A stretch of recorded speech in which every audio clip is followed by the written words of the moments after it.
And now this is just getting used to filming myself and seeing how best I can actually show and share things that might be useful to people. The noise you can hear is Monty. He's waiting for me to throw this. Ready? Okay, so I'm going to film myself doing some self-releases, other random stuff, get used to filming myself and get used to posting it, because I feel like I know I've got useful things to share. I have to get better at saying them in succinct ways. And so the only way that I'm going to get better at that is by practicing. And the only way I'm going to get over the embarrassment or the ick factor of it and not care is just to do it over and over again. So that's what we're going to do. As you can see, when you change this, it looks completely different from all different sorts of angles. And I'm trying to work out how can you see best what I'm doing. Probably a landscape view would be better for this. Anyway, have the backrest held together by some red duct tape, and I'm just using it to pin and move. Is more of a fascia technique than a soft tissue technique.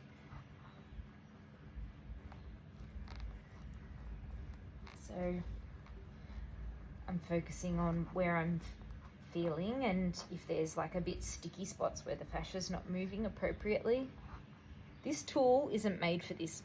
I just decided to use it as a fascia tool. It's actually something you're supposed to put in a chair, but I was like, this is perfect for doing self-fascia release, so I don't have to rely on someone else to do it. So you really want to make sure your body weight's on, and then pin, and then move up and down. I have a better video of this, I just realized. But anyway, I think having it a further distance is better. But I will. In this one I have clothes on, which is good. Although this is an extremely unflattering angle, this kind of like from above, and you don't like that. Go back a little, I'm a bit more proportioned.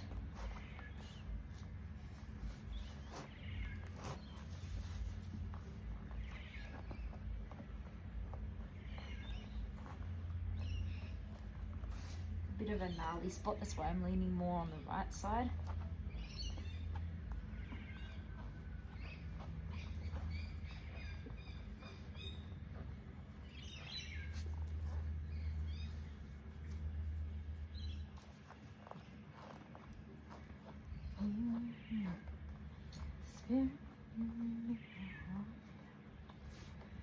I was listening to I listen to a lot of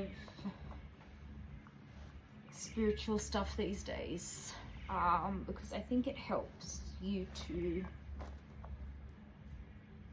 you can take what you want and leave what you don't want, and it helps you, it gives you good introspective questions to help you think, am I being the best person I can be? Am I living from ego or from my higher or divine self?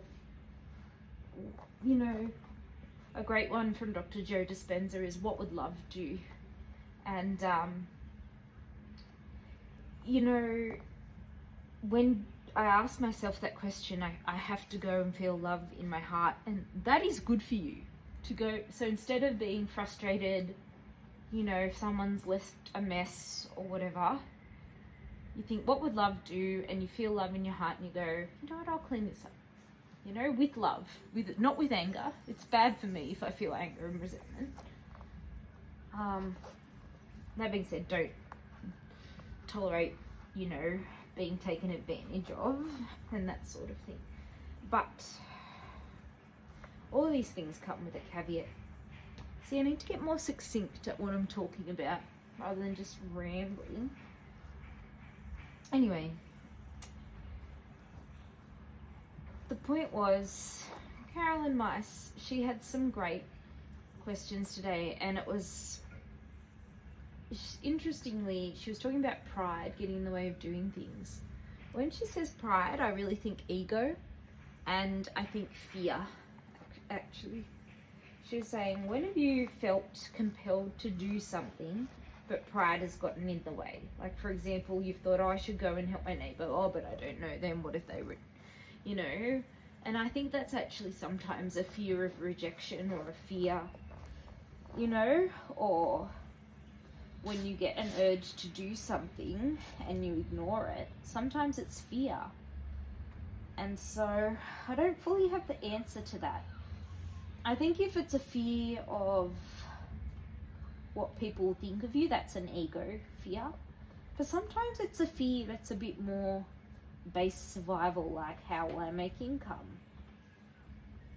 And I think you have to have a very strong trust and faith in life. And to some degree, that is a privilege.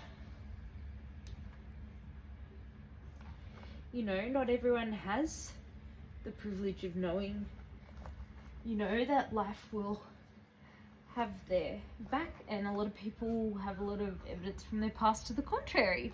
So these are questions that I would love to ask her. Maybe I'll write her a letter. She's gonna get so annoyed at me. She's gonna be like, that's your ego talking. Actually, I think she'd give me a really good answer, you know. Oh, sunshine, thank the Lord. Thank you.